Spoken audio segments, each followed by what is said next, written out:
Sa panahon ngayon, napakadaling makahanap ng pag-ibig.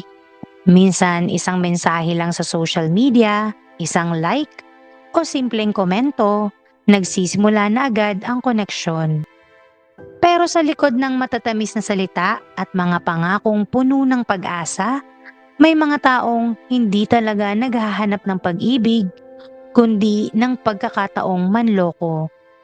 Gaya ng nangyari kay Anik, isang babaeng naniwala sa pag-ibig na akala niya'y totoo. Ngunit sa huli, ang taong minahal niya ang mismong kukuha ng kanyang buhay. Paano nga ba isinagawa ng salarin ang krimen? Ano ang nagtulak sa kanya para patayin ang babaeng nagtiwala sa kanya? Mabibigyan kaya ng hustisya si Anik sa dulo ng lahat? Kung gusto mong malaman ang mga kasagutan at ang buong detalye sa likod ng kasong ito, tara at aking isasalaysay.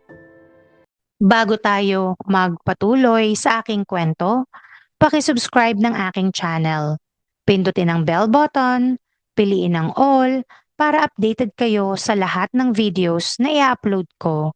At huwag niyo ring kalimutang i-like at i-share.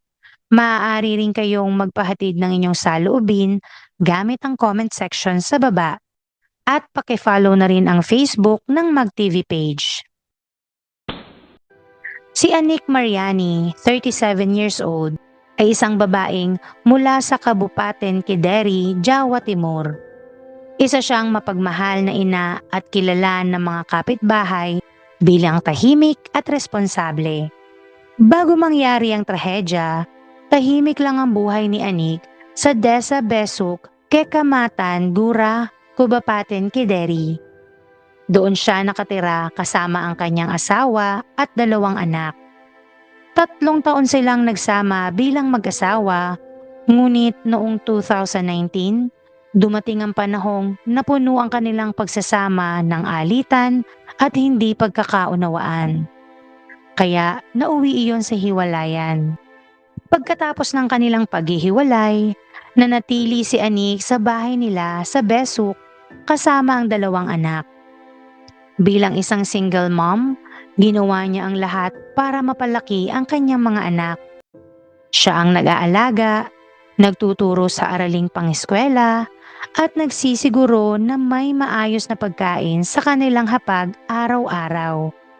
Sa parehong taon, 2019, dumating muli ang pag-ibig sa buhay ni Anik.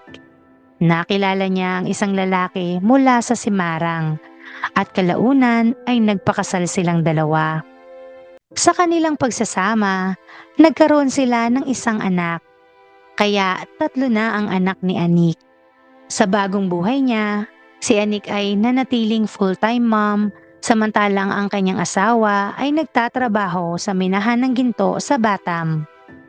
Madalas itong malayo sa pamilya, ngunit regular naman ang pagpapadala ng pera buwan-buwan. Dahil madalas siyang mag-isa sa bahay, si Anik ang gumagawa ng lahat. Mula sa gawaing bahay, pag-aalaga ng mga bata, hanggang sa pag-aasikaso ng gastusin. Paminsan-minsan lumalabas siya mag-isa gamit ang kanyang Suzuki Baleno para mamalengke o magpahangin. Sa TikTok account ni Anik, minsan siyang nag-post ng video habang nagmamaneho na may caption na nagsasabing, "Ngayon, kung saan man ako pupunta, hindi na kailangang may kasama. Ang mahalaga, may pera, debit card at cellphone na puno ang baterya. Sapat na yon." Ang post na iyon ay tila nagpapakita ng kanyang pagiging matatag at independent, ngunit sa likod ng ngiti, ramdam din ang lungkot at pagod ng isang babaeng matagal nang lumalaban mag-isa. Dahil madalas siyang mag-isa, naging malapit si Anik sa ilang kaibigang babae. Sa kanila niya ibinubuhos ang kanyang mga saloobin, ang pangungulila sa asawa, at ang pakiramdam na parang hindi na siya masaya sa buhay may asawa. Pero kahit anong pagod o lungkot, hindi niya pinabayaan ang mga anak. Lagi niyang sinisigurong masaya ang mga ito, sinasamahan sa paaralan, nililibang tuwing weekend, at pinupunan ng pagmamahal ang bawat araw. Hanggang isang araw napagod na siyang makaramdam mag-isa kahit na may asawa pa. Kaya nga sa huli, muli siyang nakipaghiwalay sa kanyang asawa at namuhay na tanging kasama na lamang niya ay ang kanyang tatlong mga anak. Pagsapit ng 2024, nagsimula si Anik ng isang maliit na tindahan sa kanilang bahay. Para sa kanya, paraan iyon upang matuon ang kanyang oras at magkaroon ng pera para sa mga gastusin. Kalaunan, dahil sa kanyang maayos na itsura at mahinhing ugali, inilok siyang maging Sales Promotion Girl o SPG para sa isang produkto sa Kideri. Tinanggap niya ito bilang dagdag pagkakakitaan. Dito nagsimula ang bagong yugto ng buhay ni Anik. At dito rin siya makikilala ng isang lalaking magiging sanhi ng kanyang trahedya. Sa trabaho niyang SPG noong March 2024, nakilala ni Anik si Debbie Abdullah, isang lalaking nagpakilalang negosyante ng bawang. Nakilala raw siya sa Breves at sinasabi pa niyang matagumpay ang kanyang negosyo. Nakilala ni Anik si Debbie sa pamamagitan ng social media. Doon sila nagsimulang magka-chat na noong una ay simpleng kamustahan lang. Ngunit habang tumatagal, naging madalas ang komunikasyon at mas naging personal. Si Debbie ay mahusay magsalita, maginoo, sweet at laging may dalang mga pangako.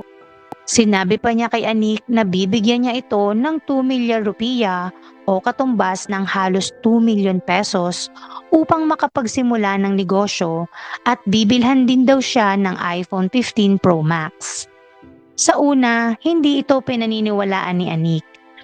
Pero dahil sa mga matatamis na salita at sa pagkakahiwalay sa asawa, unti-unti rin siyang nahulog. Hindi niya alam na si Debbie ay hindi ang taong inakala niya. Si Debbie ay isang lalaki mula sa Breves, Jawa Tenga, isang taong hiwalay sa asawa at matagal nang walang trabaho. Wala siyang negosyo at ang totoo, nakikitira lang siya sa isang paupahan sa Tulungagung. Ayon sa investigasyon, matagal na niyang gawi ang manligaw ng mga babaeng may kaya upang mapagkakitaan. Nang malaman niyang si Anik ay may sariling kotse at medyo maayos ang buhay, agad siyang nagplano kung paano ito mapapakinabangan. Matapos ang halos na 6 na buwan ng pagchat, nagkita sila sa unang pagkakataon noong September 2024 sa Jombang. Bago pa ang pagkikita, nagpost pa si Anik ng video sa TikTok, ang birthday celebration ng kanyang bunsong anak. Hindi niya alam, iyon na ang huli niyang post. Noong September 9, 2024, umalis si Anik sakay ng kanyang Suzuki Baleno upang makipagkita kay Debbie. Nag-dinner sila, nag-ikot at naghiwalay bandang hating gabi. Pag-uwi ni Debbie, nagsimula na siyang magplano ng krimen. Gusto niyang angkinin ang kotse ni Anik at ang mga alahas nito. Gumawa pa siya ng peking plaka na B2557 COM upang maitakas ang sasakyan ng hindi makilala. Noong September 12, 2024, nagkita silang muli sa alun-alun ng Kideri. Bandang alas 8 ng gabi, umalis silang dalawa sakay ng kotse ni Anik.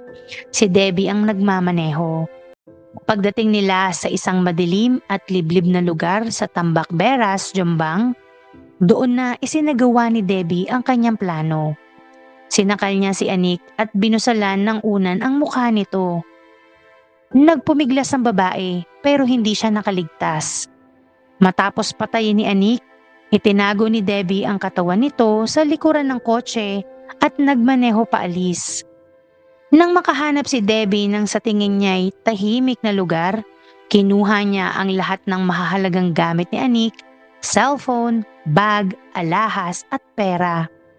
Pinalitan niya ang plaka ng kotse at saka nagpaikot-ikot sa iba't ibang lugar upang hindi matunton.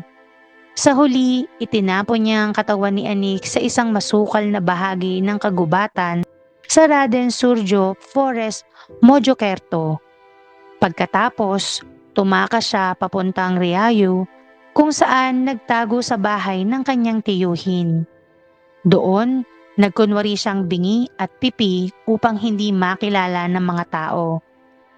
Samantala, sa Kideri, nagsimula ng mag-alala ang pamilya ni Anik dahil hindi pa siya umuwi.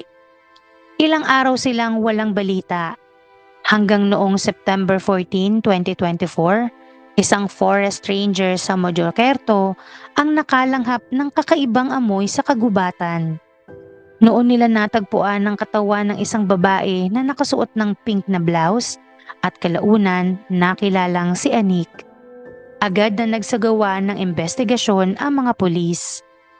Sa pamamagitan ng CCTV footage at fingerprints na nakuha sa sasakyan ni Anik, natukoy nila ang pagkakakilanlan ni Debbie Abdullah.